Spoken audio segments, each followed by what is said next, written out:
Bonjour à toutes et à tous, c'est Cryptéo et on se retrouve comme tous les matins pour faire le point sur les news macro éco crypto sur la chaîne de Blockchain Capital et sur l'énorme projet qui est Blockchain Capital. Bonjour à vous, merci à ceux qui ont cliqué sur la vidéo. Let's go, si tu as cliqué sur cette vidéo, déjà merci à toi, bienvenue dans le futur. Enfin, bienvenue dans le futur ceux qui s'abonnent, donc abonne-toi si tu l'es pas encore. Lâche un like, ça prend 2 secondes, là tu mets pause sur la vidéo, tu descends, tu lâches un like dès le début de la vidéo comme ça c'est fait, tu as pris l'habitude et bim. Et si jamais tu veux soutenir aussi dès le début, lâche un petit commentaire, tu dis let's go ou n'importe quoi. Ça fait toujours plaisir. Et ça ramène déjà un petit peu sur une vraie chaîne d'information et d'éducation sur l'écosystème crypto. Let's go les amis. Aujourd'hui, au point du jour, on va bien évidemment faire le point énorme sur ce qui se passe sur Bitcoin, parce que il faut vraiment absolument en parler, parce qu'il y a quand même pas mal de mises en garde à faire, etc., qui sont très importantes. On va parler donc de ce qui se passe au niveau de tous les ETF, au niveau de EDX, au niveau de la montée de Bitcoin, très important. On va voir 2-3 aussi informations qui sont assez importantes en changement sur Polygon. On va voir FTX qui malheureusement, heureusement il y a des choses là-dessus. Plein de petites news un petit peu éparses. Et qu'est-ce que je voulais vous dire? Il y avait un truc aussi important. Ah oui, on va finir avec notre superbe Ledger Recover. Vous allez voir, enfin ils ont fait ce que tout le monde attendait depuis très longtemps. Donc let's go. Mieux ici que sur TikTok, c'est bye exactement. Donc venez sur le live, ce sera 1000 fois mieux. Alors, on commence comme d'habitude avec la map crypto, les amis, vous connaissez. Donc la map crypto, là c'est les crypto bubbles, hein. Si jamais vous avez besoin du site, c'est cryptobubble.net. Donc pour une fois, enfin ça fait plusieurs fois maintenant, ça fait super plaisir, le Bitcoin et l'écosystème entier est dans un très beau vert encore une fois aujourd'hui. Donc ça fait super plaisir. C'était assez rare pendant les lives que je faisais, c'était assez rare pendant ces derniers temps. Donc à souligner, on est dans un très beau vert. Alors là pour le coup, quand on a du 5%, des choses comme ça fait plaisir. Il faut quand même noter une certaine chose, c'est que le Bitcoin surpasse encore tout le monde, mais de très largement, de tout le monde, je sais pas quoi. Tous les altcoins ont extrêmement souffert. Ether un petit peu, encore que Ether on peut dire qu'il a quand même pas mal bien résisté aussi. Mais les altcoins, ils ont souffert, mais comme pas possible. On va revenir dessus. Ensuite, juste pour vous dire les news de la journée. Donc tout à l'heure, on a les intérêts de la Banque centrale des États-Unis, de l'Angleterre, qui annonce son augmentation de taux. Bref, normalement, ça devrait être comme prévu, à moins qu'ils veulent peut-être... Ils veulent peut-être faire une dinguerie et augmenter encore plus, parce que vu qu'ils ont l'inflation en Angleterre qui a fait que de péter un câble, bref. Et cet après-midi, let's go, je serai aussi en live avec Alex aux alentours de 15h45 pour justement voir un petit peu le discours de Jérôme Powell, parce que justement on va revenir sur le discours d'hier, parce qu'il nous a quand même dit une petite dinguerie, Jérôme Powell, on va pas se le cacher, très important. Alors, voici le graphique, fameux graphique de Bitcoin.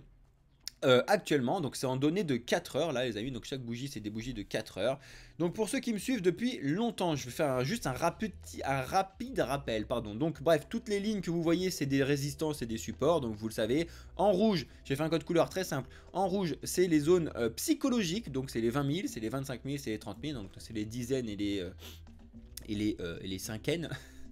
Ensuite, en bleu, le crochet bleu ici, c'est les 28 700 aux 32 200. C'est un crochet long terme, d'accord? Donc on va voir maintenant qu'on est un petit peu au-dessus, on va voir comment ça se passe. Est-ce que ça a la force d'aller enfin taper les 32 000 dans les jours à venir? On va voir ça ensemble, on va en discuter. Ensuite, sur du court terme, je vous avais mis du coup le point, la résistance bleu clair. Je vais la laisser parce que vous allez voir, je vais vous dire 2-3 trucs là-dessus. Et pareil, là on est plutôt sur une résistance très importante des 27 200. Donc on va le laisser. Et à la baisse, c'est les 25 200, c'est les 22 000. Et je vous avais déjà dit que théoriquement, ça c'était une validation qui est toujours d'actualité pour moi. On va voir. On n'y est pas encore, donc ça c'est une zone qui peut être logique par rapport à la baisse qu'on a fait ici, d'accord? La baisse sur le Bitcoin qui était vraiment un canal baissier, etc. Par contre, on l'a extrêmement cassé à la hausse, ça c'est clair, on en a déjà parlé, je vous avais dit attention, je vous avais dit c'est normal de revenir sur les 27 200 et après de repartir doucement vers la baisse, ou alors de stagner entre les deux et de continuer de descendre pour rester dans cette optique là de faire des plus en plus haut, de plus en plus bas, etc. On l'a complètement éclaté, mais alors complètement éclaté. On est passé en quelques jours de 25 000 à quasiment 31 000. Il est vraiment allé limite faire son... Il a presque voulu faire son plus haut depuis l'année dernière. Donc c'est assez important pour le souligner, le Bitcoin. Donc on va voir ça. Par contre, ce que je vais vous dire, donc on va commencer par les news là-dessus. Et on va switcher un petit peu de temps en temps sur le graphique du Bitcoin, vous allez voir. Alors, pour revenir sur les news, vous le savez que ce qui a engendré le début de ce petit bull run, on va dire, c'est la news énorme de BlackRock qui lance son ETF. Alors, je vous ai déjà fait une vidéo sur la chaîne YouTube. Donc, vous retournez sur notre vidéo sur la chaîne YouTube il y a 2 jours. C'est à jour ça? Oui. Je vous ai mis la vérité dévoilée sur le BlackRock, si c'est un ETF, si c'est un trust, si c'est un ETF spot, si c'est un ETF futur, etc. Je vous ai tout expliqué dans cette vidéo, donc allez la voir, très important, sur la chaîne Blockchain Capital 2023. Let's go les amis! Pour rappel, donc BlackRock a déposé, c'était jeudi dernier, donc ça fait pile poil une semaine, ils ont déposé une demande à la SEC de faire un ETF, donc c'est un Exchange Traded Fund, pour pouvoir trader Bitcoin. En gros, je vous la fais très simple, c'est ça. Il y a plusieurs catégories, donc il y a ETF futur, ETF spot et il y a trust, d'accord? Donc ça, c'est les trucs classiques qui sont dans la finance traditionnelle, d'accord? Et pour vous expliquer, le but du jeu, c'est de se rapprocher le plus possible de l'ETF spot, parce qu'en fait, l'ETF spot, c'est celui qui va suivre directement le prix du Bitcoin. Et il faut aussi se rapprocher le plus du trust, parce que ça veut dire qu'en fait, c'est BlackRock qui détient directement et qui traite directement des Bitcoins. Ça n'est pas juste un actif qui suit le cours. C'est très important et c'est un petit peu là où on jongle actuellement. Ok, donc ça c'était BlackRock. BlackRock, pour vous rappeler aussi, c'est 9000 milliards d'actifs en gestion, d'accord? Encore une fois, c'est pour vous donner une petite idée. Toutes les cryptos, tout compris, on est actuellement à peu près à 1000 milliards. Donc c'est pour vous donner une idée à quel point l'écosystème crypto complet est très loin d'avoir un gros engouement avec beaucoup d'argent dedans. Les gens ils disent il y a beaucoup d'argent dans les cryptos, il y a que dalle. Vous doutez bien que juste BlackRock, donc qui est ok, c'est un monstre, on est d'accord si tu veux, mais c'est quand même juste une entreprise qui fait de la gestion de fonds. Ils ont déjà 9 fois plus que toutes les cryptos réunies, d'accord? Donc faites un petit peu le point sur certaines choses, etc. Ensuite, ce qu'il faut savoir du coup, c'est que depuis hier, on a Valkyrie qui se joint aussi pour pouvoir proposer un Bitcoin ETF spot et qui est en train de faire la proposition à la SEC. Qu'est-ce que ça signifie et pourquoi on a cet énorme rallye? Eh bien parce que Valkyrie, c'est le 1, 2, 3, 4, 5, c'est le 5e énorme des institutionnels américains qui veut proposer un Bitcoin ETF spot. BlackRock a commencé, on a suivi très vite par, j'ai mis mes notes de côté, Invesco, WisdomTree, Bitwise et là on a Valkyrie, c'est des énormes dans l'écosystème de la finance traditionnelle en termes de fonds de placement, d'accord? Le but du jeu en fait c'est que toi tu prennes ton argent, tu le places dessus et puis après ça travaille tout seul entre guillemets, voilà, pour vous faire vraiment très très simple. Pourquoi en fait Bitcoin a fait ce giga gros rallye là depuis 25 000 jusqu'à 30 000 en quelques jours? Et bien en fait c'est parce que si jamais, c'est pour ça qu'il faut que vous écoutiez ce que je vous dis, si jamais il y en a un ou plusieurs qui sont validés, donc ces ETF spot par la SEC, ça donne un gros boom et un bel élan à Bitcoin, tout simplement parce qu'en fait quand les institutionnels comme ça, donc les grosses places de marché qui ont énormément de clients, ouvre un système pour Bitcoin, ça va donner la possibilité à beaucoup de gens d'investir directement sur Bitcoin, donc de faire une adoption de masse, enfin de commencer l'adoption de masse parce qu'ils ont beaucoup d'argent. Donc c'est des très très bonnes nouvelles pour Bitcoin, mais encore une fois, là où je veux vous le dire, il faut faire très attention, c'est que c'est un énorme si, parce que si jamais ça n'est pas validé par la SEC, et ça a déjà été le cas, c'est-à-dire que je ne sais pas si tous, j'ai pas eu le temps de les vérifier tous parce que Valkyrie je sais pas, mais WisdomTree, Invesco, Bitwise, ils avaient déjà fait des demandes d'ETF Bitcoin Spot en 2022, donc il y en a c'était l'été, il y en a c'était en octobre, etc. et qui ont tous été refusés par la SEC. tous. Et là, ils se sont relancés, ces 4-là, justement parce que BlackRock, qui est un petit peu leur grand frère, leur père, entre guillemets, qui est un petit peu, ouais, c'est l'aîné de la famille, entre guillemets, comme lui, il a demandé, ils se sentent plus légitimes pour redemander. Et avec l'effet de masse de demander en même temps, peut-être que la SEC va en valider au moins un ou un genre de truc. Si la SEC, qui est vraiment en période d'attaque complète sur les cryptos, dit non à tout le monde, et ben l'avancée qu'on a fait sur le Bitcoin, elle va retomber aussi vite. Parce que du coup, les espoirs d'adoption de masse sur le Bitcoin, ils vont tomber aussi vite. Donc il faut faire très attention à ça. Je n'aime pas du tout personnellement les impulsions, que ce soit à la hausse ou à la baisse comme ça, parce que en général, c'est, comme je vous l'ai déjà dit, des news qui ne concernent pas Bitcoin directement. Effectivement, ça concerne l'investissement sur Bitcoin, ça on est d'accord. Donc c'est potentiellement intéressant, mais c'est potentiellement. Mais ça n'est pas une news qui touche Bitcoin parce que Bitcoin c'est décentralisé. Ça n'est pas une news décentralisée, c'est une news centralisée qui est bullish.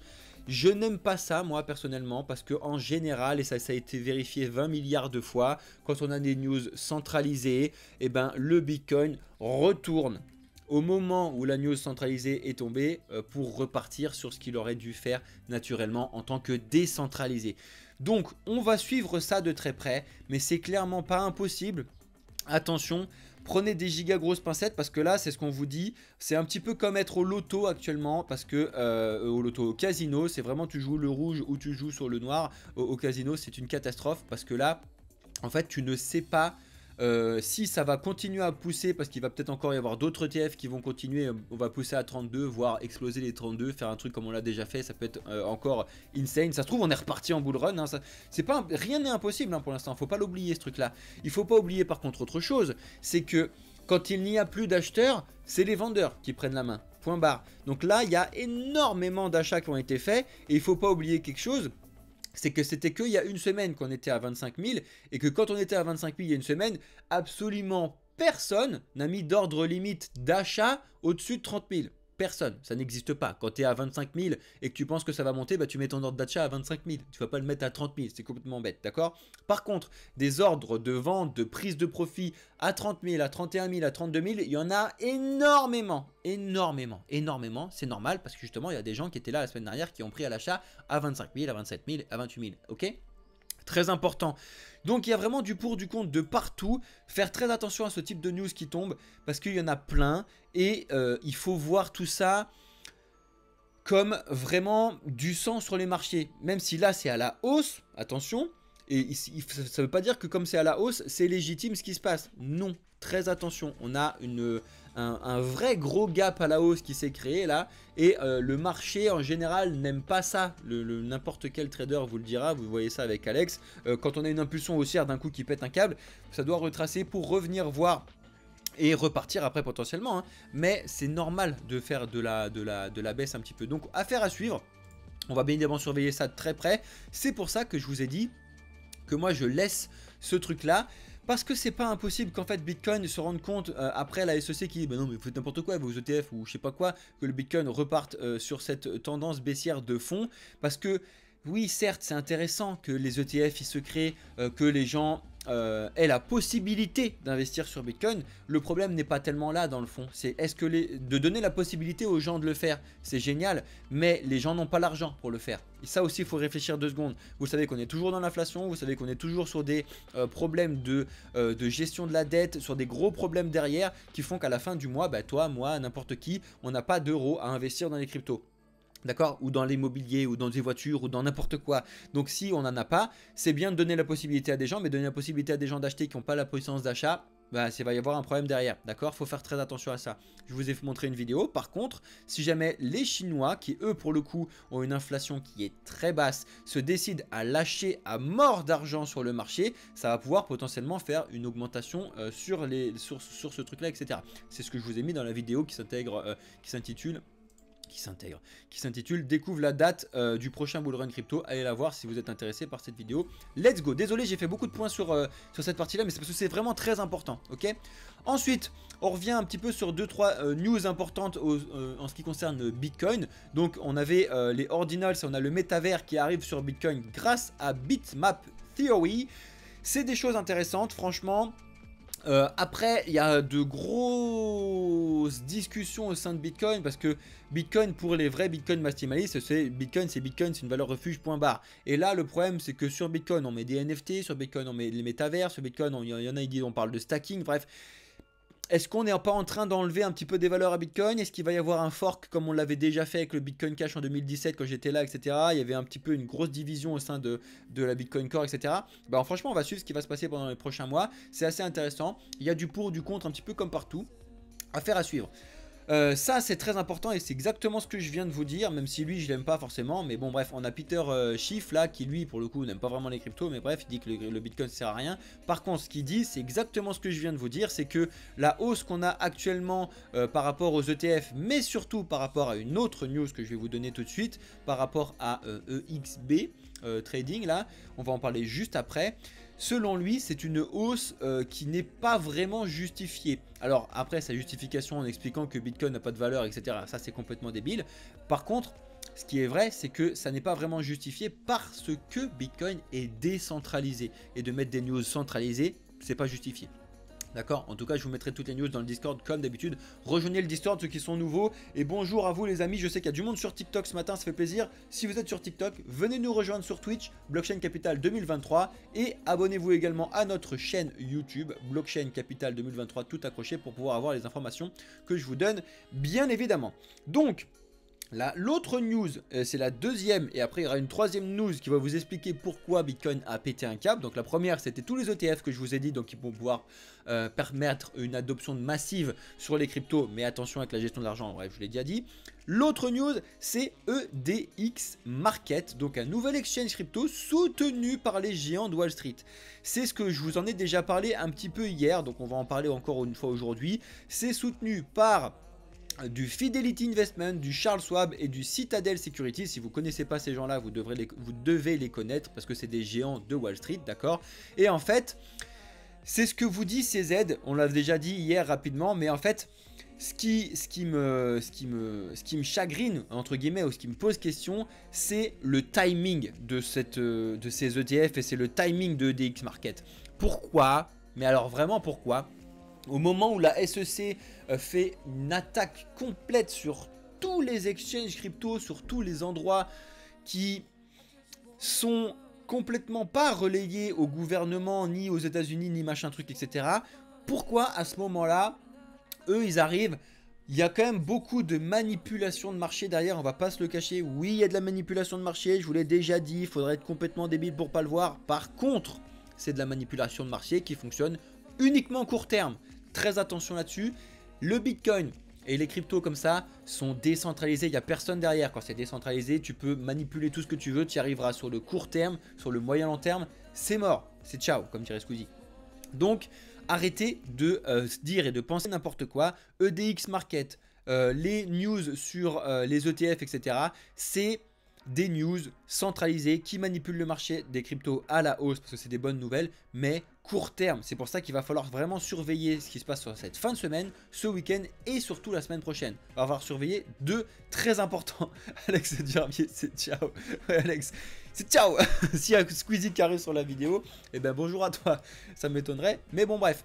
En tout cas, c'est étonnant parce qu'en fait, c'est du coup EDX Market, en fait, ce serait en gros une plateforme d'échange, hein, donc Binance US, tu vois le truc, Coinbase, tu vois le truc, tous les gens qui se sont, enfin, tous les écosystèmes crypto qui se sont fait attaquer aux États-Unis actuellement, et bim, t'en as un gros soutenu par Wall Street qui arrive. Bizarre quand même, très très bizarre, et ça fait monter le truc. Je vous assure qu'il y a des gens qui se sont fait énormément d'argent sur cette montée parce qu'ils avaient l'information avant, hein. On va pas se le cacher, il faut faire très attention à ce genre de choses. C'est pour ça que je vous dis attention, c'est un petit peu du gambling actuellement de savoir si ça va monter ou baisser encore, donc faites attention à vous. Personnellement, moi là je traite pas du tout, je regarde un petit peu les marchés s'éclater et on va voir ce qui se passe. Bonjour à tous les nouveaux qui nous rejoignent sur TikTok et sur Twitch, let's go, bienvenue dans le futur à vous. J'espère qu'il y a beaucoup de gens aussi qui s'abonnent à cette chaîne sur YouTube en regardant cette vidéo, bonjour à vous. Bref, donc ça c'était la deuxième news qui a fait pousser le marché à la hausse actuellement. Donc je vous le répète, EDX Market, donc une nouvelle place de marché qui est soutenue par tout Wall Street, c'est incroyable. Sur le papier c'est incroyable. Bref, après faut voir ce qui se passe derrière. Ensuite on a tous les ETF qui se lancent. Et après on va voir une news qui va arriver, je vais vous la donner maintenant parce que sinon on va pas s'en sortir. Pour rester sur quelque chose de classique, même si vous voulez parler du Bitcoin. La troisième news qui lance un petit peu les marchés, c'est ce qu'on a vu aussi hier. C'est que pendant que notre ami Jérôme Powell a discuté avec le Congrès américain, et il va rediscuter cet après-midi, on sera encore en live, je vous le rappelle, avec Alex tout à l'heure de 15h45 pour poursuivre un petit peu tout ce qui se passe. Le président de la Réserve fédérale des États-Unis, la Fed, monsieur Jérôme Powell, nous a dit cette petite dinguerie que je trouve assez drôle.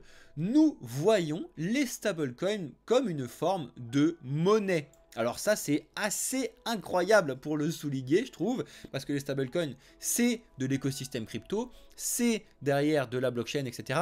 Oui certes c'est très centralisé et oui c'est très PEG, donc ancré à une monnaie étatique, hein, le dollar, l'or, le dollar, l'euro, etc., etc.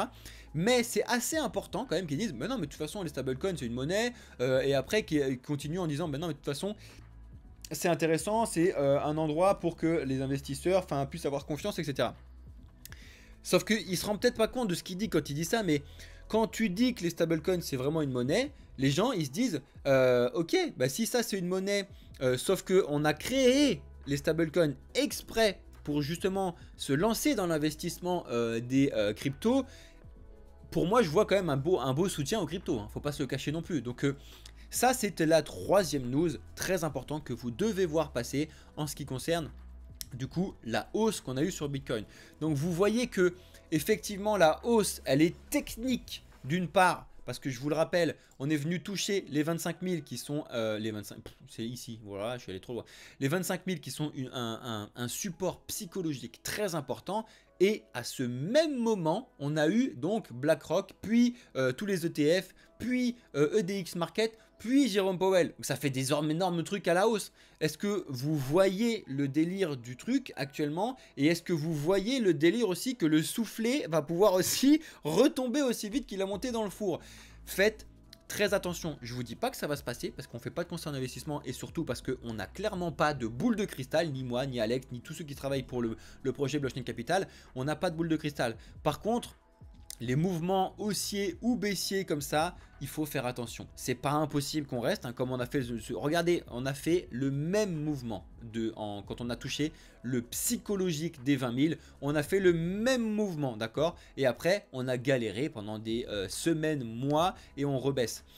Et c'est pas impossible que on monte, on aille voir les 32 000, on galère et on rebaisse. On va voir ce qui va se passer. On est là. C'est pas impossible aussi, en vrai, qu'on rebaisse et qu'on aille refermer les gaps qu'on a laissés aux alentours des 21 000. Voir ce qui se passe à 20 000, voire peut-être un petit peu en dessous, mais pas longtemps, juste pour valider, on reste un petit peu pour valider et reprendre une hausse lente ou rapide, mais saine. Là, ça n'est pas sain du tout. Donc on va suivre ça de très près. Je vous laisse de toute façon les informations sur mon graphique pour ceux qui vont suivre la chaîne et tous les nouveaux qui se sont abonnés. Let's go, bienvenue dans le futur à vous les amis. En tout cas ça fait plaisir à du monde ce matin. Let's go les amis. Voilà, c'était les news assez importants. Et on va passer aux autres news qui sont évidemment aussi assez importantes. Et je suis désolé pour ceux qui sont sur YouTube, très important. Bref, ça c'était juste drôle, je vous le donne parce que ça me fait marrer. Mais on a le Bitcoin qui a quand même tapé les 138 000 $. Alors oui, c'est pas une blague, ça a tapé les 138 000 $ sur Binance US. Alors ça a duré que quelques secondes, mais effectivement l'échange sur Binance US, vous le savez, qui est une catastrophe, qui ne peut plus être utilisé par les Américains, qui a des rumeurs de gel d'actifs qui a été contré, justement ils ont trouvé une alliance, etc. Bref, comme c'est le bazar, en général quand c'est le bazar, il se passe des dingueries comme ça. Ça a duré que quelques secondes, mais le Bitcoin a bien touché les 138 000 $ sur Binance US. C'est assez drôle pour que je vous le mette à ce sujet-là. Bref. Ensuite, ça c'est encore une news sur Bitcoin et je vais vous montrer ces deux news là. Je vais pas en parler plus que ça. Par contre, je vous invite vraiment, ces trois news là, pardon, à aller lire. C'est-à-dire que Là, c'est pour rentrer dans l'écologie, la gestion du minage de Bitcoin, parce qu'il y a beaucoup trop de gens encore qui disent que le Bitcoin est une catastrophe, une hérésie climatique, etc. Et malheureusement, c'est des gens qui ne savent pas de quoi ils parlent dans l'écosystème crypto et le Bitcoin. Et c'est prouvé avec des articles comme celui-ci, avec de vrais chiffres à l'appui, que Bitcoin...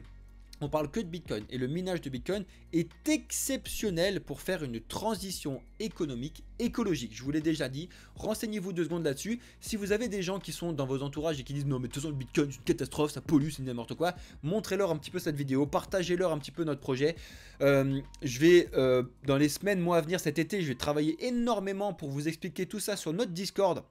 Comment ça fonctionne, etc. Pour vous expliquer concrètement, réellement ce qui se passe avec des chiffres, etc. Comme ce qu'il y a là-dessus. C'est déjà cette étude-là qui a été faite, allez le voir. Et ensuite, on a la prochaine étude qui a déjà été annoncée avec le plan qu'ils sont en train de faire sur ce sujet-là, avec de vrais chiffres derrière. Mais ce que vous devez savoir quand même, c'est que le Bitcoin, c'est quand même l'endroit où il y a la méthode de paiement, etc., où il y a le plus d'énergie renouvelable. C'est exceptionnel, on a atteint les 60% là d'énergie renouvelable. Donc déjà, ça c'est quelque chose d'incroyable. Donc c'est-à-dire que ça s'auto-règle tout seul, premièrement. Et deuxièmement, si on adopte Bitcoin ou l'écosystème crypto sur certaines choses, sur du paiement, mais vous vous rendez pas compte des économies d'énergie qu'on va faire par rapport à juste déplacer un petit peu de la finance traditionnelle sur de la finance décentralisée. C'est juste exceptionnel. Renseignez-vous rapidement là-dessus. Vous êtes vraiment pas prêt sur les résultats de ce que vous allez trouver. Très important. En tout cas, abonnez-vous à cette personne, Daniel Batten. C'est lui qui a fait en partie ces études-là, avec donc de la recherche, etc. Regardez un petit peu ce qui se passe, regardez ce qu'il vous donne, c'est très important. On continue, on a le Lightning Network qui arrive enfin sur Binance pour justement éviter le bazar qu'on a eu avec la BRC20. Vous savez qu'au moment de la BRC20, quand c'est arrivé sur Binance, Binance a dû geler les retraits pendant quelques heures, jours. Le but du jeu, c'est de ne plus avoir ce truc-là, de ne plus avoir de congestion sur le réseau Ether, sur le réseau Bitcoin. Donc le but du jeu, c'est d'adopter le Lightning Network, et le Lightning Network permet en fait du coup d'apporter de la scalabilité sur Bitcoin. Vous connaissez l'histoire, et de le mettre sur Binance, c'est juste une excellente nouvelle pour ceux qui veulent faire des échanges de Bitcoin. Beaucoup moins de frais, beaucoup moins de temps, c'est énorme. Ça, c'est une belle news et c'est une belle avancée. Ensuite, on continue avec la blockchain de SUI qui est sortie il y a quelques mois maintenant. N'oubliez pas qu'ils ont fait un truc exceptionnel chez SUI. Ils ont dit let's go. C'est un petit peu comme ça tout le monde. Si vous voulez hacker notre truc, faites-le en white hat. Venez nous expliquer ce qui ne va pas sur notre protocole et sur notre blockchain. On vous redonnera énormément d'argent. C'est exactement ce qui s'est passé avec Certic. Certic, c'est des gens qui s'occupent de faire de l'audit des projets en général, mais aussi ils ont des excellents développeurs et des excellents hackers entre guillemets, mais qui sont du white hat. Ils ont trouvé une loupe infinie donc sur le SUI Network. Ils ont été remerciés de 500 000 $. Bam, terminé, ciao. C'est à dire que si tu fais bien ton travail, que tu expliques à un protocole qu'il y a un gros problème et que tu leur dis voilà, attention, vous avez ce problème là-dessus, pour vous remercier, vous dites tiens, bah, c'est 500 000 balles, c'est génial quand même. Donc si jamais vous êtes un gros hacker, etc., plutôt que de hacker et de potentiellement vous faire plus d'argent, c'est clair, mais qui sera bloqué derrière parce qu'après c'est une catastrophe et puis vous êtes terminé, faites-le en white hat et vous allez gagner énormément d'argent. En général, ça paye 10% de ce que vous êtes capable de récupérer quand vous faites les hacks. 1%, je vous donne ces informations là-dessus. FTX, je vous laisserai lire cet article-là, c'est assez important. Un beau petit résumé de Coin Tribune. Entre la crise qu'on a et une potentielle renaissance, vous savez qu'il y a des rumeurs de partout, avec des gens qui sont en train de parler du FTX 2.0. Alors c'est vrai, c'est-à-dire qu'il y a réellement des gens qui sont en train de travailler sur la direction de FTX actuellement pour pouvoir relancer potentiellement la plateforme. C'est pas des rumeurs, c'est vraiment ce qui se passe actuellement. Mais il faut savoir que ce bazar autour d'FTX a coûté extrêmement cher. On parle de 122 même, on va dire 122 millions de dollars dépensés uniquement en frais juridiques, hein. Bon, tout ça pour perdre et faire des catastrophes. C'est pas, voilà, frais juridiques, de conseils et autres dépenses financières. C'est extrêmement cher, d'accord? Donc ils se sont éclatés énormément d'argent. Il ne faut pas le cacher non plus. Mais il y a des gens qui travaillent, notamment donc menés par Londar. Donc c'est une personnalité anonyme du secteur des cryptos qui parle d'une coalition FTX 2.0 pour relancer le FTX. Franchement, on verra ce qui se passe, mais si jamais il relance, ça va pas suffire de l'appeler FTX 2.0 ou alors arriver avec des grosses balls. Mais il faut changer tout le titre, tout, il faut gérer tout et surtout montrer patte blanche exceptionnellement là-dessus et très sérieusement avec une transparence mais incroyable. Sinon, de toute façon, ça va aller dans le mur. D'accord? N'oubliez pas qu'il y a quand même beaucoup d'autres solutions qui arrivent. En tout cas, pas de vraies grosses news pour l'instant. C'est plutôt du travail de fond qui est en train d'être fait à ce sujet. Bref. Gros sujet aussi sur Polygon Matic, vous savez, enfin vous devez savoir que le Matic, depuis qu'il y a eu ces changements, c'est un projet Layer 2 pour apporter de la scalabilité sur Ether. Donc vous devez savoir que c'est directement lié au projet d'Ether, d'accord? Ensuite, le Polygon Matic était bien évidemment en Proof of Stake. Je dis était, mais en fait ça va toujours être. Le but du jeu, c'est qu'il devienne du Zero Knowledge EVM. Donc là, on va parler juste 2 secondes, c'est un petit peu pour ceux qui sont plus dans la tech, vous allez pouvoir regarder ce qui se passe là-dessus. Mais du coup, Mialo Bielik, désolé si j'ai mal prononcé ton nom, le but du jeu, il a proposé ça le 20 juin, donc il y a 2 jours, de transformer Polygon POS en ZKEVM Validium. Donc c'est de pouvoir valider avec des Zero Knowledge Ethereum Virtual Machine.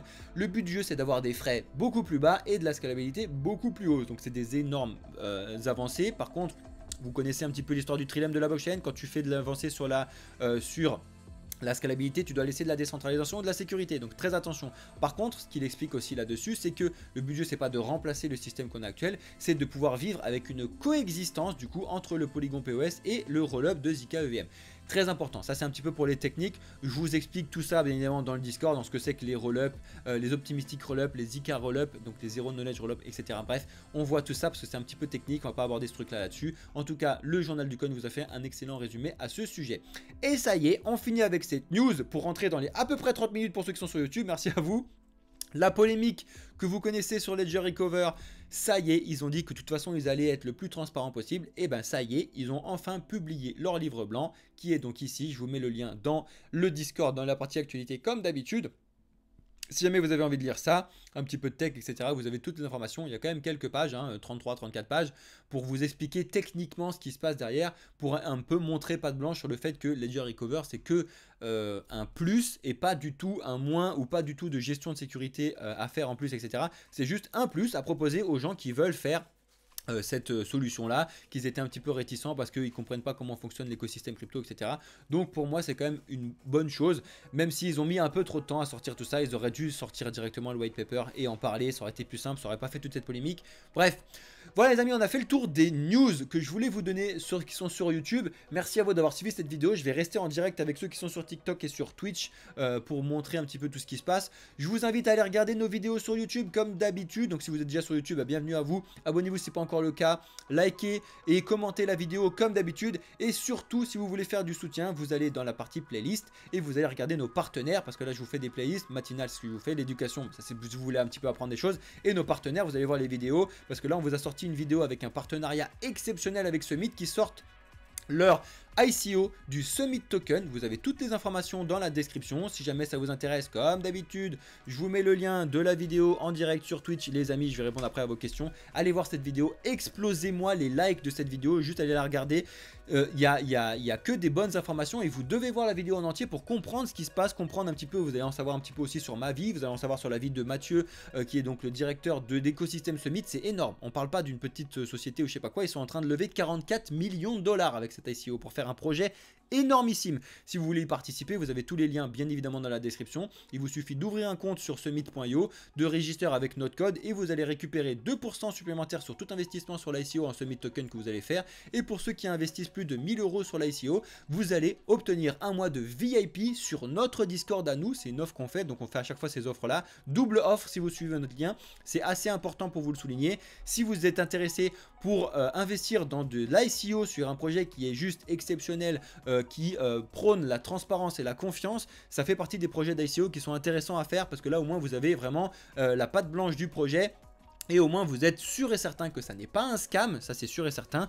Vous avez déjà les informations. On est actuellement toujours sur la phase 1. La phase 1, vous avez des questions de quand est-ce qu'elle va se terminer au prix qu'on a actuellement. Et ben ça se terminera quand tous les tokens seront vendus. Donc dépêchez-vous si vous voulez faire partie de la phase 1.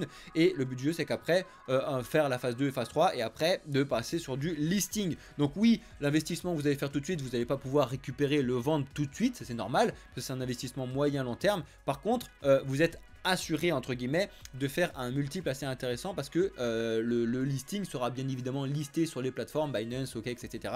beaucoup plus cher que le prix qu'on a en ICO et c'est normal. Et puis après le prix du marché fera le prix du marché. En tout cas la tokenomics qui a été mis en place là-dessus est assez importante pour le souligner et surtout il y a un cercle vertueux qui ont été faits par Summit qui est assez important pour le souligner. Donc let's go, regardez cette vidéo que je vous ai mis, explosez de likes et surtout posez vos questions dans les commentaires de la vidéo si jamais il y a des choses qui ne sont pas claires, que vous n'avez pas compris, etc. On vous répond directement, on est hyper transparent, il n'y a pas de questions bêtes. Si vous voulez nous demander combien il y aura de tokens, quand, quoi, qui, où, posez-nous des questions. Voilà les amis, c'était tout ce que je voulais vous dire pour la vidéo sur YouTube. Je vais rester avec ceux qui sont sur le live. Merci à ceux qui sont sur YouTube d'avoir regardé cette vidéo en entier. Merci à vous, c'était Cryptéo pour le projet Blockchain Capital. Ciao les amis.